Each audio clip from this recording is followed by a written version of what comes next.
Hey, it's Lisa, Paper Grace, here for Faber-Castell Design Memory Craft, and I'm going to be doing a little video here for you today. I really don't have much of a plan, per se, for you today, but I'm just figuring that I'm going to mess with one of the mini journal boards. They come in a set. Let's see how many in the set.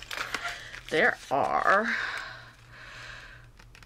I honestly don't know. I've taken so many out of this already to play with. So I think there's 6 in here. I don't know. There's quite a few in this set. So as you can see, this comes with the little rings and all that kind of good stuff. But I like to take them out and play with them individually because I think they make really cool little kind of like gifts. If you use them individually, you can put ribbon through the hoops and make really cool little things individually. They're really sturdy, so I'm going to do something kind of fun, I think, and I'm going to use this really neat stencil from the Crafter's Workshop. It's called Microbial. So I really like that. It's got all these neat little holes and stuff like that, so I'm going to play with this, and I've got some fall gelatos that I'm going to be playing with. Some of these are from the Steampunk collection. I've got iced coffee and iced chai, and then this is from the neutrals. This is butterscotch. I've got this is from the gold and silver, so this is gold champagne, and this is from the yellows. I've got mango, and from the 50s diner I've got blood orange. So I'm going to play with these, and then I've got some of the textural accents, so I'm going to play with those, and I'll see what I come up with. But I'm going to have some fun with some gelatos, and we'll see what happens. So, as usual, I'm going to speed up the video, just because I know you guys don't want to sit here watching me, you know, talk through the whole thing. Well, I'm going to talk through it anyway through playback, through voiceover, but I'm just gonna have some fun and see what happens, and hopefully something cool will come of this, because I really don't have too much of a plan. But I do want to use this, and I do want to use the colors, and I want to use the mini journal board, so let's see what happens. Okay, so I'm gonna go ahead and speed this up, and let's see what happens. Okay, so let's get going. I'm starting off here by just taping down the journal board with some painter's tape. This particular painter's tape is from Frog Tape. Is Frog Tape for delicate surfaces. You can use regular old painter's tape, and I don't even know that you have to do this, but I did it because I don't want the journal board to shift around on my craft mat. It's just something that I like to do when I'm using stencils and just doing different types of mixed media. I don't want to have it moving around on my craft mat when I'm working with it, when I'm trying to get certain things accomplished. So that's why I use the painter's tape. I'm laying down a little, you know, not a super thick layer of gesso, but I want to make sure that I get the journal board coated in the gesso to get a nice primed layer. For what I'm going to be doing with the gelatos, I do want to have the journal board coated with the gesso. I find that when you're using the gelatos and you're going to be using wet mediums, it makes the gelatos kind of like roll off of the gesso and the journal board just a little bit better. I think that the gelatos sometimes work a little bit better. I guess for the wet purposes a little bit better when surfaces are primed with gesso. So that's why I coated it first. Now all I'm doing is I'm just creating a palette with my gelatos. You don't have to use it on your craft mat. If you have those little, you know, you've seen those little palettes that are plastic and white. I have those as well. I find that why mess up 2 things when I can just create the palette on my craft mat? So that's what I tend to do.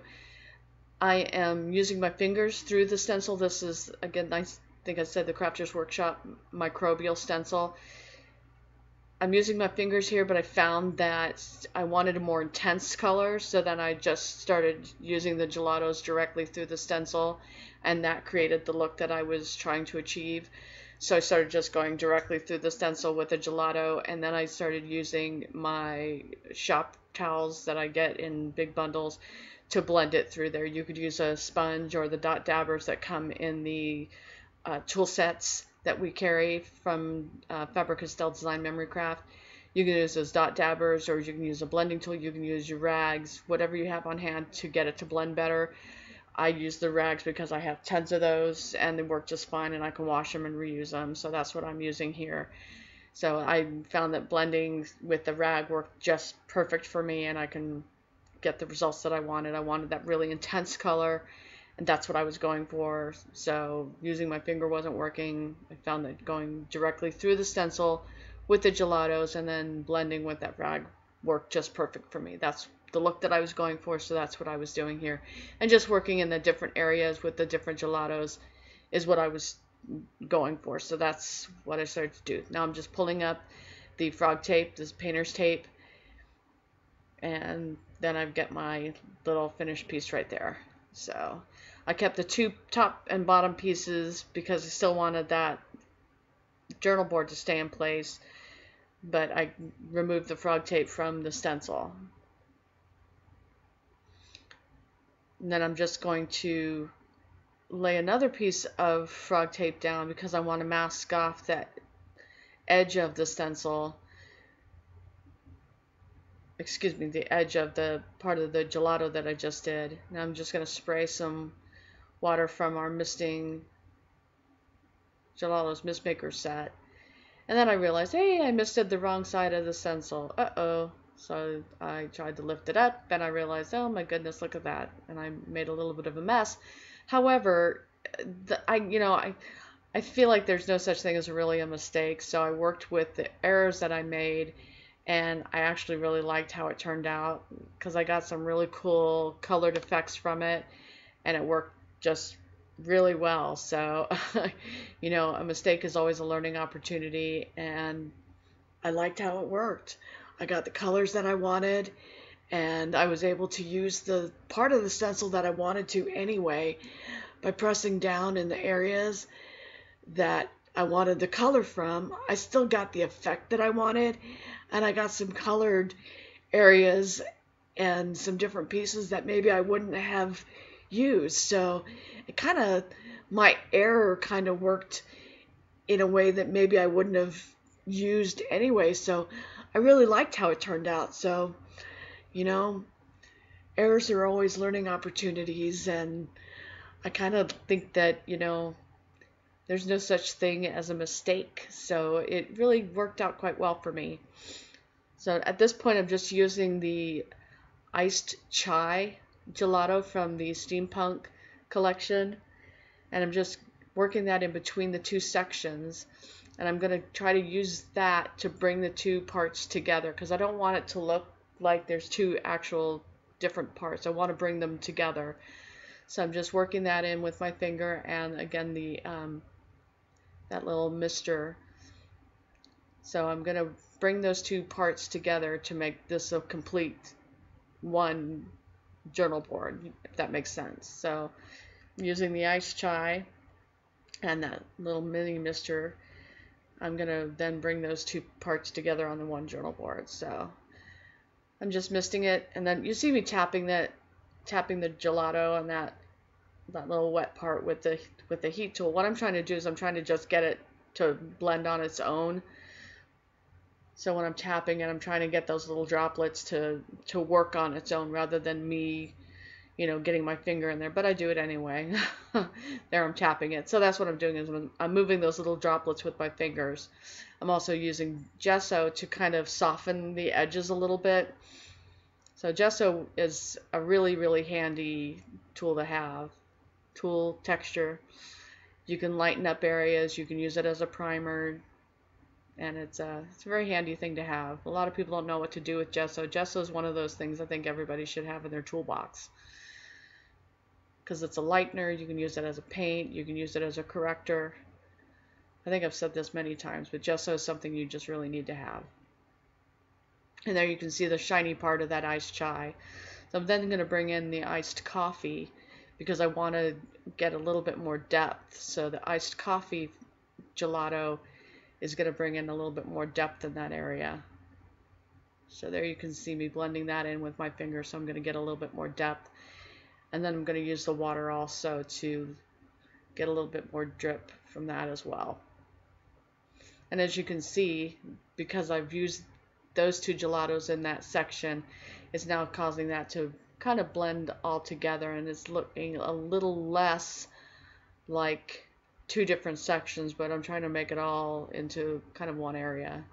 Now I've got a little piece of paper that I cut out from a paper pad, basic gray Highline 6x6 paper pad, and I'm just using gel medium to put this on a little tiny tag.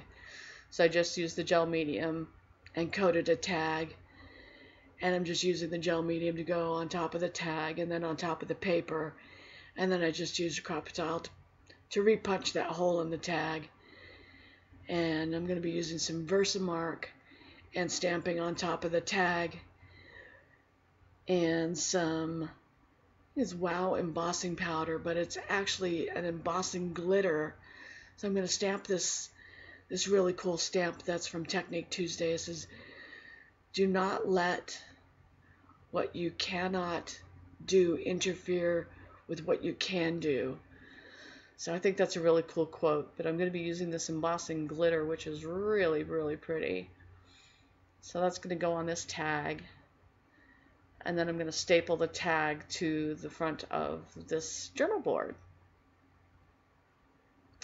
So, and I do not waste my glitter. I don't waste my glitter, I don't waste my embossing powders, none of that stuff. It all goes back in the jar. So now that I've got that, I'm going to heat set it, and it goes right on top of the journal board. I just thread a little bit of some hemp twine, and I attach that.